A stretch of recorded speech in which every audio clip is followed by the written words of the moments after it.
To my dearest friends, I am honored to welcome you back once more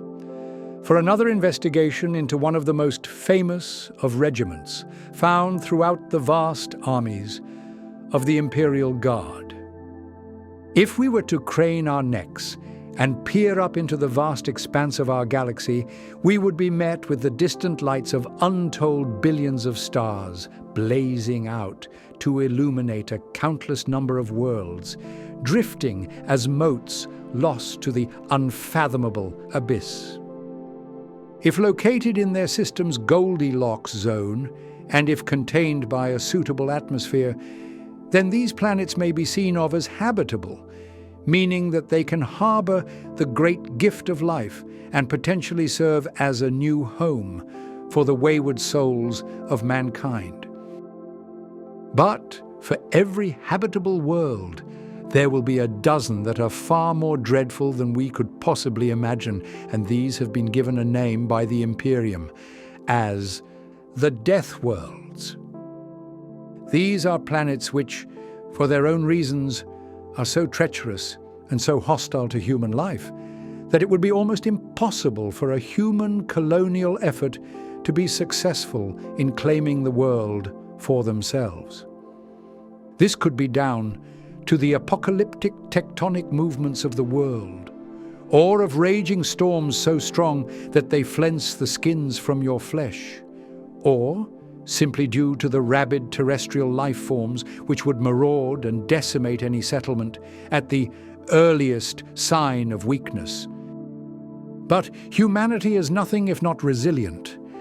and so when faced with the quandary of a death world, they will simply roll up their sleeves and gladly embrace the challenge. The subject of today's sermon will be focused on one such planet, named as Catachan, which I must point out is often pronounced as Catachan, though even our official sources will sometimes use these pronunciations interchangeably. Regardless, it is to be seen as perhaps the quintessential death world, being known far and wide throughout the Imperium as holding one of the most dangerous of ecologies, thus far encountered anywhere within our galaxy. Hostile, man-eating thickets, comprised of great twisting vines and thorny saplings, will sprout up overnight, quickly enveloping any human colonies as the great tangle of the jungle ceaselessly advances to swallow up and devour any caught within. Catachan devils, face-huggers, and even the infamous barking toads will stalk through this foliage, being ready to hunt down a wayward soul who, once lost to the jungle, will surely never be found again. Yet, despite all the horror, this world is the home to one of the most famed and venerated of Imperial Guard regiments, found across the entire Imperium, and they would be known as the Catachan Jungle Fighters. Every moment upon this world must be earned from the nightmarish jungle, which has fostered an incomparably tough and hardy populace, who have since proven themselves as being perhaps the greatest of jungle fighters found within this time of ending. In any case, for today, we will be exploring all that we have thus far uncovered about the denizens of the Death World, starting with a broad introduction to Catachan itself, before learning of the many facets of the jungle fighters themselves. After, we will explore their regimental organization and of their tactics, before finally finishing by looking over some of their most notable of engagements. With this, however, I do believe that it is now time for us to begin. There can be nothing to truly prepare you for enduring the horrors of a death world, but today we must tie our bandanas and apply our war paints, as we are to now delve below the canopies and explore the jungle fighters of Catachan. Within the westernmost reaches of Segmentum Ultima, we will find the most infamous death world of the entire Imperium, and its name would be Catachan. The history of this planet is most interesting, although in truth we do not know of the exact date from when it was first colonized by humanity. Given that it is situated so closely to Holy Terra, it is no wonder that the planet was discovered and seeded by our star-faring ancestors during an ancient time, possibly during the Dark Age of technology, given that this was the greatest period of human expansion from our early history. But regardless, mankind at this stage was known to have released a countless swarm of interstellar probes which would drift through the cosmos, transmitting back information on the worlds they encountered to inform the colonists of whether a planet was habitable or not. In the case of Catachan, the probes simply recorded that this was a slumbering world of verdant bounty, coated in a thick layer of luscious, foliate life. Naturally, this prompted an immediate colonial effort, as by all accounts, it sounded as though this world was fertile, and more importantly, safe enough for mankind to carve out a new home for themselves. Unfortunately, however, the intrepid explorers were ill-prepared for the sheer level of hostility soon to meet with them below the occlusive canopies. Their colony ships could not find any suitable landing zones, and so the pilots attempted to force the bulk of their crafts through the dense jungle. Yet this only led to the first in a long series of disasters. Their void ships were snagged by the shockingly dense trees, forcing them down into a fiery crash landing which sparked such a riotous noise that almost the entire jungle was sure to have heard. The slumbering colonists awoke to the pandemonium and quickly evacuated from their ruined crafts, only to find themselves not in a veritable utopia, but within a treacherous jungle so overgrown that they could hardly see the grounds beneath them through all of the foliage. Some set out on scouting expeditions, but so dense was the jungle that it was as if it was a portal to another world. Small teams forcing their way through the tangle would simply vanish from sight, and rather sadly, those few who sought the salvation of their kin were simply never to be seen nor heard from again. Growing more and more alarmed, the survivors attempted to form a temporary base amidst their ruined starships, yet even this seemed utterly futile. After a short and sleepless night, the colonists emerged to find that the jungle had shifted, with new trees and thickets having sprouted up through the undergrowth, bringing the impossible density of the jungle ever deeper into their pathetic encampment. To make matters worse, thick barbed vines were seen to have breached the hull, winding deeper and deeper through the smallest of cracks, almost making it seem as though the jungle wished to drag them down into the earth itself. Each morning, the survivors would find new regions of impassable growth, slowly enveloping their base, whilst each night, vicious predators would emerge from the jungle, snatching away and tearing apart any who were not sharp enough to hear their silent approach. In time, the majority of the colonists had fallen victim to the jungle, and yet not all had resigned themselves to their seemingly inevitable fates. The most resilient and most able-bodied of the survivors were slowly learning the ways of the jungle, and with each passing day, they were developing new methods for holding fast against the implacable approach of the undergrowth. They equipped themselves with immense bowie knives and machetes to hack away at the encroaching vines, and used flamers to burn away the dense foliage, providing them with a clearing with which to erect the first of their true settlements. Their old colonial gear was not of much use in protecting them from the sweltering heat,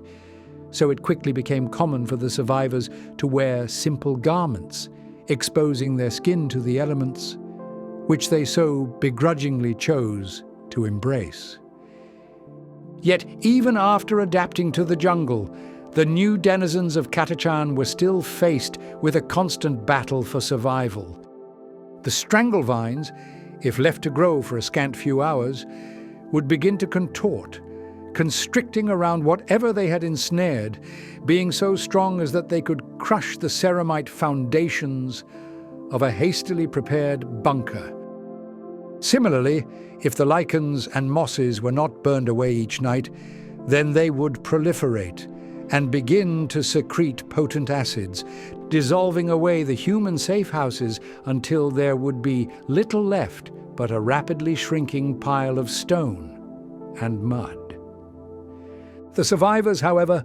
were unperturbed, and they simply endured the hostile ecology, ever constructing new fortifications and developing new methods for overcoming the myriad dangers of the jungle. This arduous existence persisted for many thousands of years, until one day, in the far future, Catachan was rediscovered by the fleets of the Great Crusade, and it was then that the Death World was to be absorbed and incorporated within the growing imperium of man. By this point, the citizens of Catachan had since constructed larger and more permanent settlements by burning away immense swathes of the jungle. But even with their reinforced foundations, they were not to be safe from nature's relentless approach. The crusading forces, upon making contact with the denizens of the jungle, learned of their strenuous existence, and yet Catachan was now a part of the Imperium, and so it had certain dues to be paid for the benefit of all mankind. The world was ordered to pay a tithe solely in the form of a newly formed regiment of the Imperial Army, who would go on to be known as the Catachan Jungle Fighters. Their hardy upbringing had forged them into some of the most durable and adaptive of humans found anywhere within the burgeoning Imperium, and most of their populace were already trained in how to use a weapon, making them perfect recruits for a new force. In return for their troops, the Departamento Munitorum will supply the jungle planet with vital medical and military supplies, slightly easing the constant burden placed upon those who call this world as their home. Over the next 10,000 years, the Guardsmen would go on to carve out a name for themselves as the finest of jungle fighters to have ever plied their specific craft, always knowing that no jungle could ever compare to the horrors which they faced back upon their home of Catachan. Now that we understand how they came into being, and of the dangers found upon their home world, let us turn our attention more to the jungle fighters themselves to learn of why they are so prized and valued by the wider Imperium. To begin with, the Catachan jungle fighters are all veterans of the Death World itself. None will be permitted to join unless they were born and bred below the hostile canopies, as it is from their very upbringing, which begins one on the arduous journey of reforming oneself into a warrior of the jungle. It was once said that a single jungle fighter of Catachan was worth more than 10 guardsmen from a typical regiment, which may seem as though it is a bold exaggeration, but if placed within the jungle, I believe that they would be easily worth more than 100 of their distant comrades. It simply cannot be overstated how dangerous the world of Catachan truly is, but we previously learned more about the horrors of their world in a prior sermon, specifically focused on the hostile fauna found upon the Death World. Every native creature found upon Catachan has been classified as a predator, and so the humans who live here must seize each day from the maws of the stalking beasts who, if left unchecked, will simply run wild and devour all life within their path. This is not to say that the jungle is specifically targeting the citizens, as if any other alien species were to land here. Then they too would learn that their presence is most unwelcome, and they would quickly be hunted down, either by the jungle or by the jungle fighters, quietly prowling in wait. Coming back to our comparison with other guardsmen, the warriors of Catachan are notably stronger and more durable than of those who were born within the safe confines of a civilized world.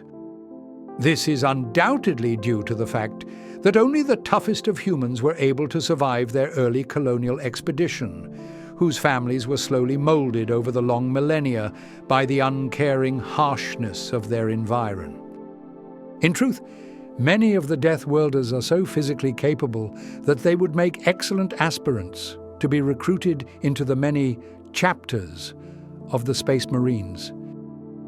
This, however,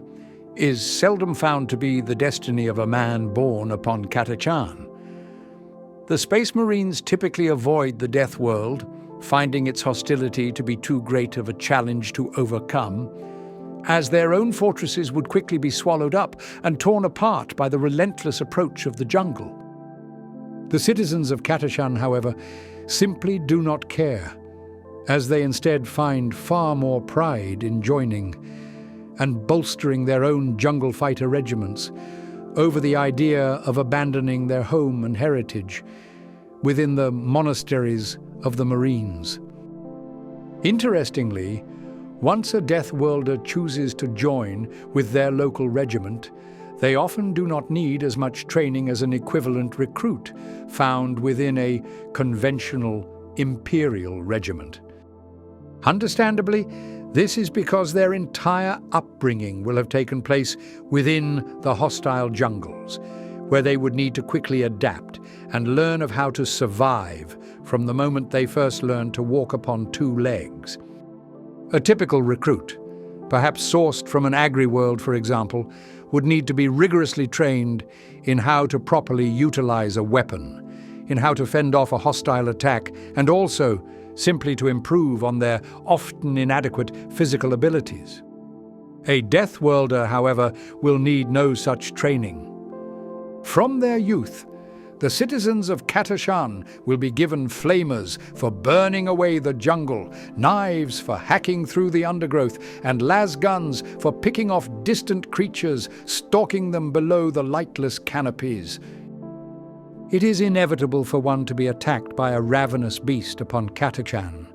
but this wildlife is often far more dangerous than of what would otherwise be found in a distant battlefield, meaning that from a very early age, that the humans here will be unknowingly training themselves into the ideal form of warrior. For example, the native horrors known as Catachan devils are huge insectoids, which can grow far larger than of an Imperial battle tank. Yet it is actually a rite of passage for one to kill a devil with only a knife. Naturally, it would be hard for the Imperial Lords to come up with a training regime which would in any way improve upon their natural upbringing. And so, the jungle fighter regiments are permitted to organize their own forces in whatever way they best see fit.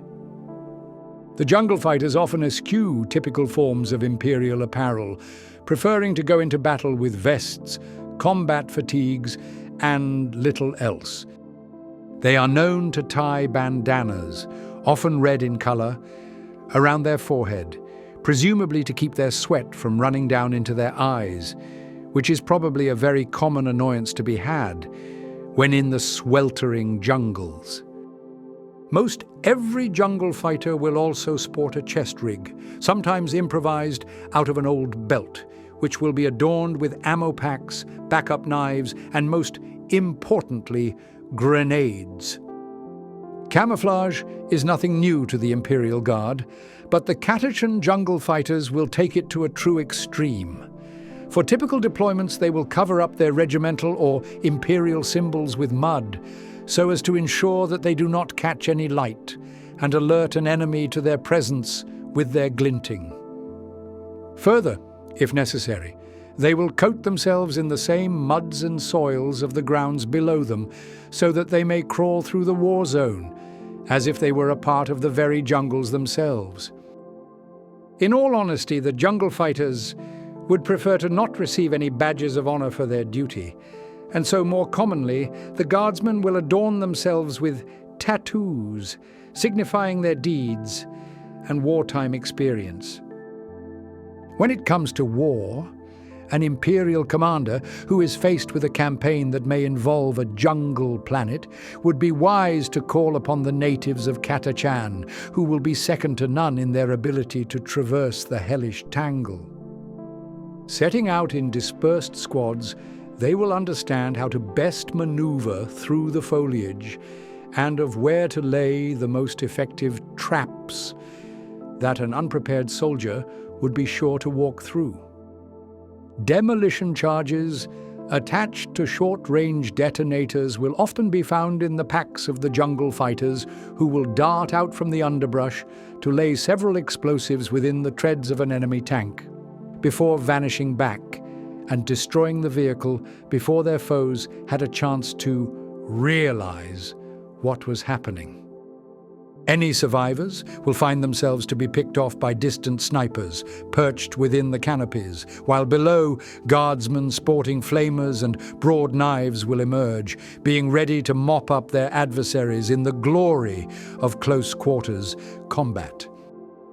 We will speak more on their wartime strategies soon enough, but briefly let us look into more of their unique traditions, forged over the countless generations spent fighting against the very jungles of Catachan. Firstly, as I mentioned previously, the jungle fighters will adorn themselves with tattoos, sometimes to designate rank or experience, but many of them will choose to receive new inks for more personal reasons, or to celebrate their survival over a particularly dangerous encounter. On this point, the warriors of Catachan will not easily fit into the mold of a typical human, and rather they favor their own individuality, seeing it as having been earned from their arduous life within the jungle. Aside from their tattoos, this can manifest as the soldiers wearing customized equipment, carrying jury-rigged weaponry, or simply by acting out as an individual rather than a mindless drone. To some, this attitude can make them seem overly aggressive or dismissive of outsiders, but the fellows of the death world all understand that this is mere banter, which often underlies with it a sense of bitterly earned respect. Due to their lives being spent within the most savage of jungles found across the galaxy, we can be sure that almost all of the natives of Catachan will be sporting an impressive, yet somewhat ghastly array of scars and wounds. Their muscular physiques will be marred by these memories of battle, with the guardsmen often being happy to retell each grisly tale, if only for the price of a stiff drink. The Deathworlders who wish to join with the jungle fighters must first kill a Catachan devil as a means to prove that they are both strong and cunning enough to hoist up the regimental standard of their home. This is no easy feat, with the largest of devils growing to around 30 meters in length, all of which will be encapsulated by thick plates of a chitinous exoskeleton, protecting the beast, which itself sports several terrifying pairs of razor-sharp fangs. It is not unheard of for a recruit to lose a limb or two during their attempt, but the warriors of Catachan will gladly sacrifice an old leg if it lets them get close enough to deliver the killing blow. The jungle fighters will often tell stories about a mythical creature known as Chensu, who has supposedly lived upon Catachan since long before the days where the jungles were first colonized by the early explorers of mankind. Hunting out of the Salvus Delta, she is spoken of with hushed tones as the queen of the jungle and the ultimate apex predator of Catachan. Described as a colossal feline, she is coated in thick, bony plates, almost akin to a lizard, which are themselves black as night, making her all but invisible, save for her gleaming eyes, when she sets out to hunt beneath the darkness of the canopy. One jungle fighter claimed to have bested Chen Su thanks to the well-timed blast of a grenade which he was still holding when the creature bit down and tore off his arm. We do not know if this killed the beast, nor of whether or not it truly was Chen Su herself, yet the guardsman happily received a cybernetic replacement for his arm and quickly returned to duty within the guard. The regiments of the Catachan jungle fighters are organized in much of the same way as of any other Imperial Guard force, with there being captains and generals found in command, leading over the various squads of guardsmen who are often specialized towards performing certain tasks upon the battlefield. With that said, over the long millennia, the culture of the Death World had shifted towards more of a tribal system, where small communities would be built around several tightly knit families, who would elect their own chief or headman to guide the rest of their kin. This practice has persisted into the jungle fighting regiment, where the guardsmen will carry out a similar election in order to choose their sergeants and officers. We do not know of what opinion the senior Imperial Lords hold for this tradition, but it is doubtful that they would ever have the stomach for sending a delegation to Catachan in a feeble attempt at swaying them from their election practices. Another interesting quirk of the jungle fighters is that their regiments will often be founded around regions which contain several large tribes, who will be the only candidates that are permitted to eventually join with the local regiment. This means that it is quite common for family members to fight side by side within the regiments, with entire squads sometimes consisting of relatives who have already formed a lifelong bond with one another. As a result of this, the armies of Catachan are frequently noted to work far better with one another when compared with the guardsmen of a conventional regiment. We should remember that for a typical imperial army, that recruits may be drawn from hundreds of distinct worlds, and so there can be a lot of friction between the new soldiers, who may have been brought up on opposite sides of the galaxy.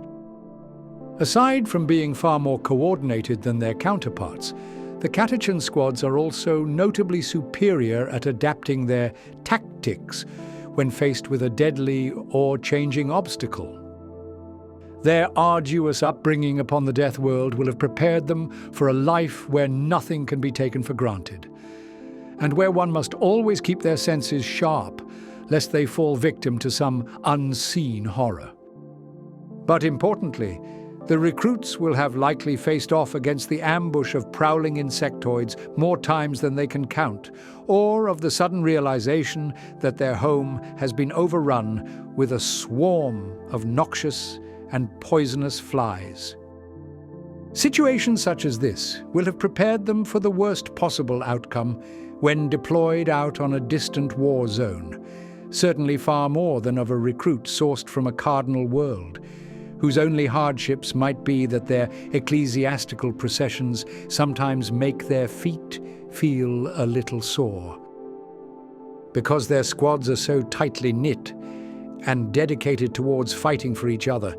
the jungle fighters have no real need for the watchful service of a commissar.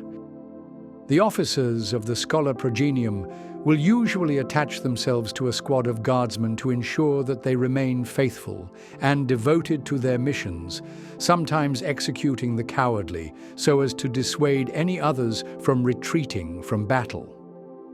But the hardy fighters of Catachan will find the presence of a pompous outsider marching into their camp to bark orders to be little more than an insult from the Imperial Lords.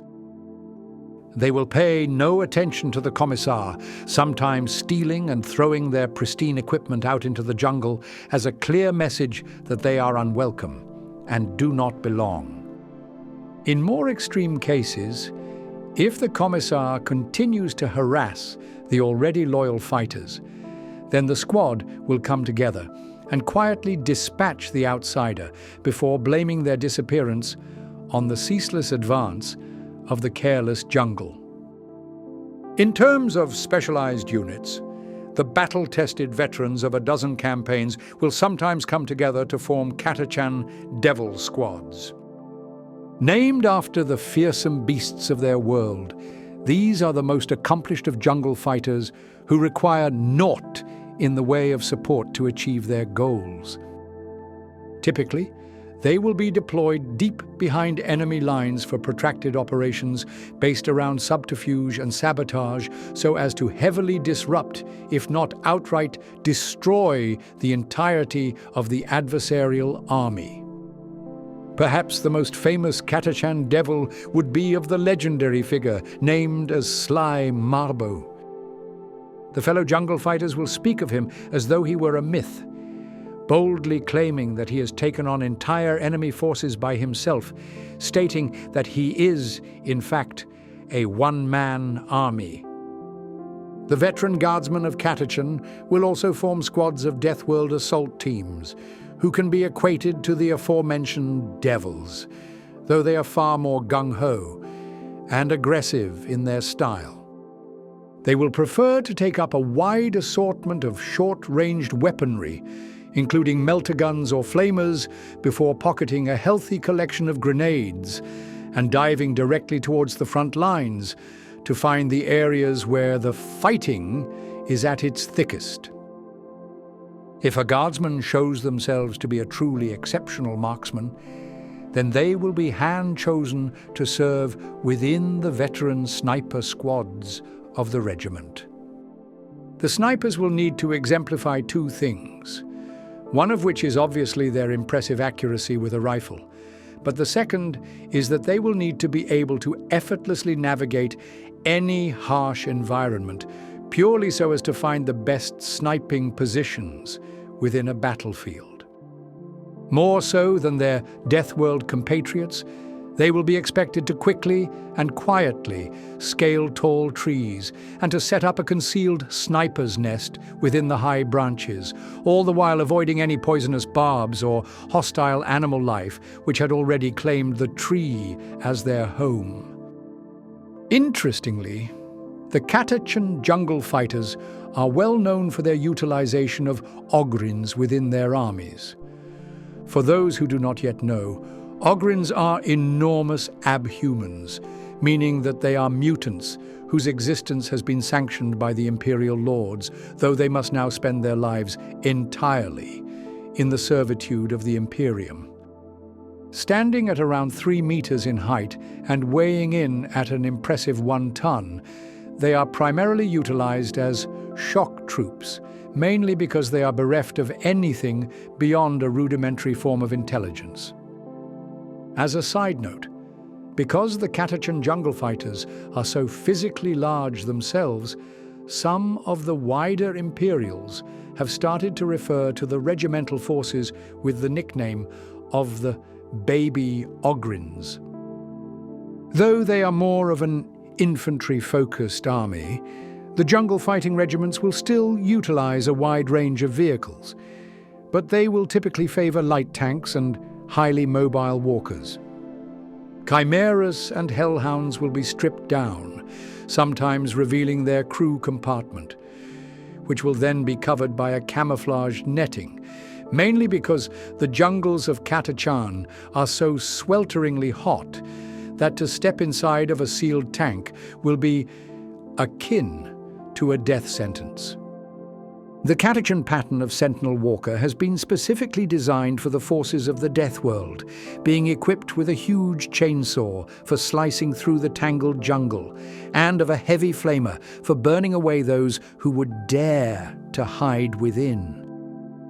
There are many famous units within the armies of Catachan, with one notable example being of the so-called Swamp Rats, who were led by Colonel Gator for over 7 years during a protracted war against the devouring beasts of the Tyranids. During the campaign, the Swamp Rats would retrieve and butcher the corpses of the slain Tyranids, only to coat their own skin with the foul blood, innards, and general detritus of the alien dead. This allowed them to not only build up an immunity to the Tyranid toxins, but also to mask their own scent, allowing them to effortlessly avoid the feral aliens so that they could hunt down and exterminate the leading hive beasts. According to legend, after the war concluded, the swamp rats were sent to a decontamination vessel before they could be returned to active duty, a stay which apparently took them 2 entire years to complete. The jungle fighters of Catachan have arisen from being yet another regiment of a backwater death world into the status of legend, where next to the Cadians they are perhaps the most well-known and well-respected of guardsmen found across the entire galaxy. Naturally, they have since been involved in hundreds of notable campaigns, many of which were decided solely by the deployment of the jungle fighters who could understand and navigate the hostile battlefield like no other. Though Catachan is indeed a treacherous world, during the turn of the 42nd millennium, it was destined to become ever more deadly, as it was in fact caught rather close to the colossal warp storm of the Great Rift. Since it had not been engulfed by warp activity, the Imperial Lords were forced to direct the fleeing flotillas of refugees and guardsmen towards the jungle planet, even if it was most assuredly a poor choice of world for supporting a sudden influx of desperate survivors. The natives of Catachan, remaining obstinate in their beliefs, refused many of these ships, not out of a lack of care, but simply because they understood that the jungle itself would swallow up these outsiders, and that they would find no kindness amidst the trees. The regiment of the Tuloshan Grey Companions were the only ones given permission to land, as the Deathworlders saw their immense physical strength as being proof that they might be able to endure the harshness of the tangle. Unfortunately, however, this strength was in fact born within the warp, as the regiment had fallen into the worship of corn, a heresy which was revealed when the traitors launched a surprise attack upon the jungle fighters. The blood which they spilled was channeled into a great ritual, from which the heretical scum opened a portal to the domain of the blood god, inviting a horde of savage demons to charge out and invade the world of Catachan. As the Neverborn spread through the jungle, however, they quickly found their advance to be rather slow. The native beasts of Catachan discerned no difference between demon nor mortal, and so they fell upon the hell-spawned forces with a truly impressive sense of ferocity. The flora of the jungle was similarly unfazed by the unwelcome incursion, and any areas which were reduced to ash by the raging warp fires simply grew back overnight, quickly erasing the malicious trail of chaos. In short order, the legendary Colonel Iron Hand Strachan arrived with his regiment of the Green Vipers, who some would consider to be the most esteemed and prestigious of all jungle fighter forces. Rather than attacking head-on, the Colonel chose to use the jungles to their advantage by launching a protracted guerrilla war against the invaders, slowly whittling away at the demons and heretics who were ill-prepared to survive against the constant hostilities. Most of the renegade guardsmen from the Grey Companions died in the first week, primarily falling victim to disease, though many were also claimed by the vicious predators of the jungle, eagerly tearing apart their poorly defended prey.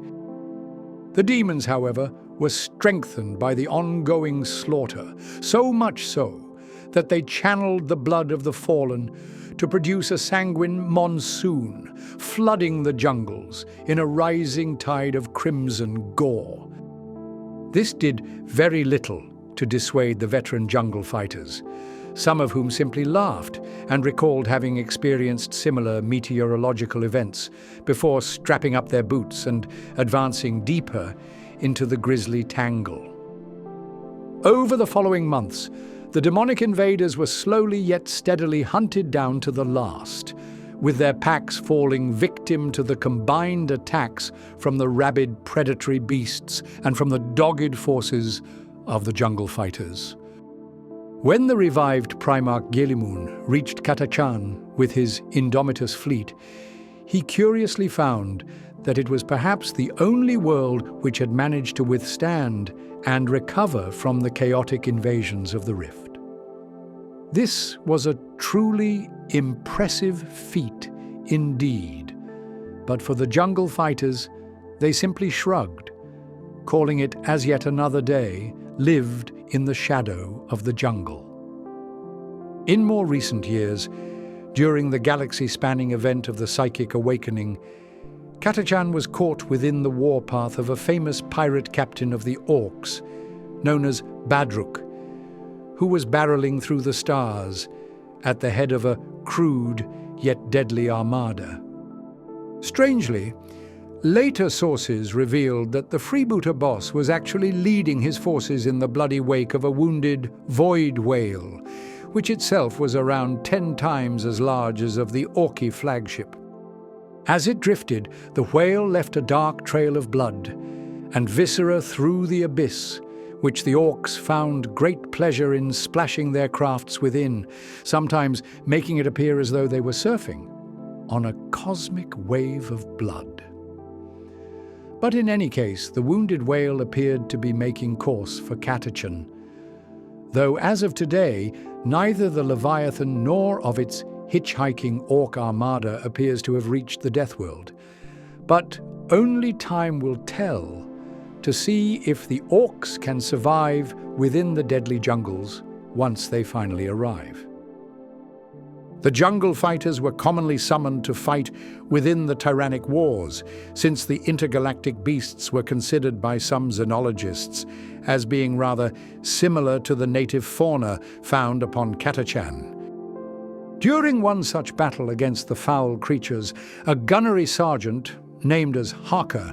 famously leapt upon a charging ravener and crushed its alien neck with what eyewitness accounts quote as his enormous biceps. The sergeant now more commonly goes by the nickname of Stone Tooth, and he reportedly carries a personalized heavy bolter, which he has named as Payback, with the same ease that another guardsman might find from lifting a mere rifle. Sly Marbo, the Catachan devil himself, is at this point more myth than man. The boastful jungle fighters will claim that he can outshoot a Vindicare temple assassin, outflank an entire troop of Eldari rangers, and even beat an Orc war boss in hand-to-hand combat. Amazingly, these are not mere stories, as the devil can in fact back up each of these claims, though his current whereabouts are almost entirely unknown, as he is most often sent out alone on clandestine operations, sometimes for many long years at a time. The most outlandish of tales state that he once destroyed a Bane Lord Titan, which is the chaotic equivalent to a warlord. However, this story has since been classified to all but the most senior of Imperial Lords. During the 13th Black Crusade, many guardsmen began to attribute any mysterious victories upon a battlefield as being the work of the Catachan devil. If an enemy camp was found deserted, if their opposing commander had his throat cut in the cover of night, or even if the guardsmen found a fresh cache of supplies, then they'd put it down to the hard yet unseen work of Sly Marbo. I previously mentioned that the jungle fighters will often utilize Ogryns in their deployments, but there is one who has grown to a surprising level of galactic fame, and he would be known as Nork Dedok. Being stationed within the 2nd Catachan Regiment, he was initially tasked with serving as the bodyguard to Colonel Grice, who grew rather fond of the big bonehead after he saved his life from a dozen fatal encounters. In time, he was handpicked to undergo a procedure which would enhance his intellect, which proved itself to be successful, as he can now count on his fingers as high as 4, a great achievement for all of Ogryn kind. Interestingly, Many of the heroic figures who I have introduced are all part of the aforementioned 2nd Regiment of Catachan, nicknamed as the Green Vipers. Colonel Grice, master of Nork Dedog, was in command of this force until he received a grievous injury at the hands of a charging orc mob. He was later replaced by Colonel Ironhand Strachan, who now leads over such legendary figures as Gunnery Sergeant Harker and of Sly Marbo, the fabled one-man army. This is only one regiment of the famous jungle fighters, and so when we consider that the world has since produced hundreds of similar forces, then perhaps we can come to understand as to why the armies of Catachan are seen of by the Imperium as being so legendary. To an outside observer, the planet of Catachan is nothing short of a hellhole, replete with deadly, suffocating jungles which shelter only predatory beasts who will hunt you down and devour you if given even the slightest chance. In all fairness, the humans who call this world as their home would likely agree. And yet they have gladly embraced the constant challenge which comes with living upon the most hostile death world that the galaxy has ever seen. Each day must be seized from the maws of a starving creature, and each night must be sleepless as one watches for the prowling horrors slinking through the underbrush in their pursuit of hot flesh to consume. But the dawn is just as bright upon Catachan as on any other world, and a life of hardship has simply reforged the jungle fighters into becoming some of the most psychologically and physiologically durable of humans found across the entire Imperium. But with this, my dearest friends, I do believe that we have come to our end. There are many more tales of heroism to hear on the Catachan jungle fighters, but they will have to wait for another day. In the meantime, thank you all for listening to this sermon in its entirety, and know that I shall soon return with ever more tales from the grim darkness of the 41st millennium. For now, however, as I close this chapter and depart once more, know that I will wish you all with a very warm and everlasting goodbye.